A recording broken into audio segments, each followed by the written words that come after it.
ఎందుకు ఈ బతుకు? అవును, నిజంగానే అడుగుతున్నా, ఎందుకు ఈ బతుకు? చిన్న సమస్య వస్తే చాలు ట్విట్టర్లో రెచ్చిపోతారు. 10 నిమిషాలు నీరు నిలిస్తే చాలు చేసే రచ్చ అంతా ఇంత కాదు. కానీ ఓటు వేయండి అంటే మాత్రం ఒళ్ళు బద్ధకం. మళ్ళీ ప్రశ్నించేందుకు మాత్రం ముందు వరుసలో ఉంటారు. అసలు ఓటే వేయని మీకు ప్రశ్నించే హక్కు ఎక్కడిది? హైదరాబాద్ ఓటర్లను సూటిగా అడుగుతున్న ప్రశ్న ఇది. ఎక్కడైనా మారతారనుకుంటే నో, మేము మారమని మళ్ళీ ప్రూవ్ చేశాం. ఇంతకీ హైదరాబాదీల నిర్లక్ష్యం, అలసత్వం, బద్ధకం ఎవరికి మేలు, ఎవరికి చేటు? ప్రజాస్వామ్యంలో ఓటరే మహారాజు.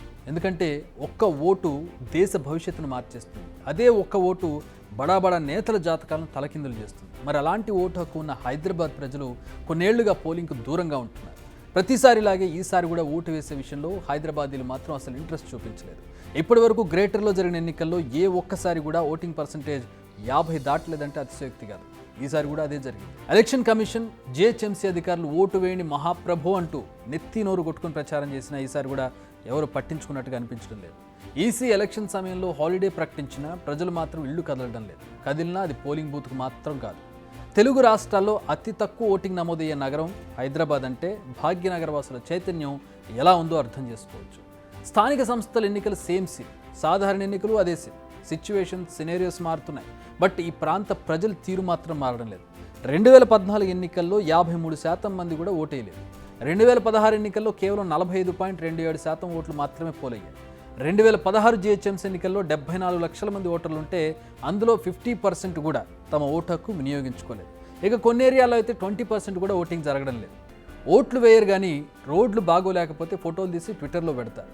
మ్యాన్ హోల్ ఓపెన్ చేసి పెడితే ఇన్స్టాలో రీల్స్ చేస్తారు. ట్యాక్సులు పెరిగితే సోషల్ మీడియాలో అసహనం వ్యక్తం చేస్తారు. చివరికి సినిమా టికెట్ రేటు పెరిగినా గగ్గోలు పెడతారు. కానీ పోలింగ్ బూత్కి వెళ్ళి ఓటు మాత్రం వేయడం లేదు హైదరాబాద్.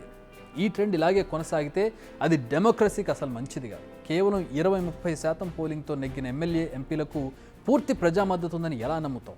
ఏం చేసినా చేయకపోయినా ఈ 25% పోలింగే కదా జరిగేది అనే థాట్ను నేతలు కల్పించేది ఇక్కడి ఓటర్లే కదా. అరే, ఓటు వేయడం ఇష్టం లేకపోతే వెళ్ళి కనీసం నోటాకి నొక్కండి. మీకు పోటీ చేసిన అభ్యర్థులు నచ్చలేదన్న విషయమైనా వాళ్ళకి తెలుస్తుంది. పోలింగ్ డే అంటే హైదరాబాదీలు హాలిడేగానే ఫీల్ అవుతున్నారా?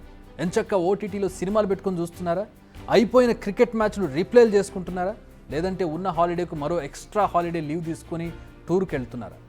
ఓటింగ్ జరగకపోతే ఇలాంటి డౌట్సే వస్తాయి. వ్యాపారాలు, పెద్ద పెద్ద ఉద్యోగాలు చేస్తున్న వారంతా పక్కాగా ప్లాన్ చేసుకుంటారు. వారి ప్లానింగ్లో అరగంట ఓటు వేయడానికి కేటాయించకపోవడం చాలా దురదృష్టకరం. ఇలా ఓటు వేయని వారికి ప్రభుత్వాన్ని ప్రశ్నించే హక్కు ఉండదు.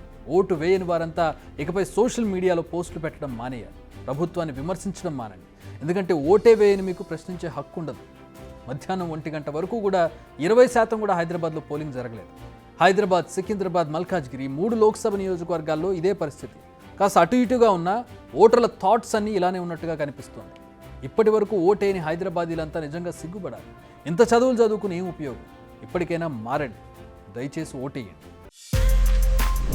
బిగ్ టీవీ అవుట్లుక్ కథనాలు నచ్చితే వెంటనే బిగ్ టీవీ ఛానల్ ను సబ్స్క్రైబ్ చేయండి.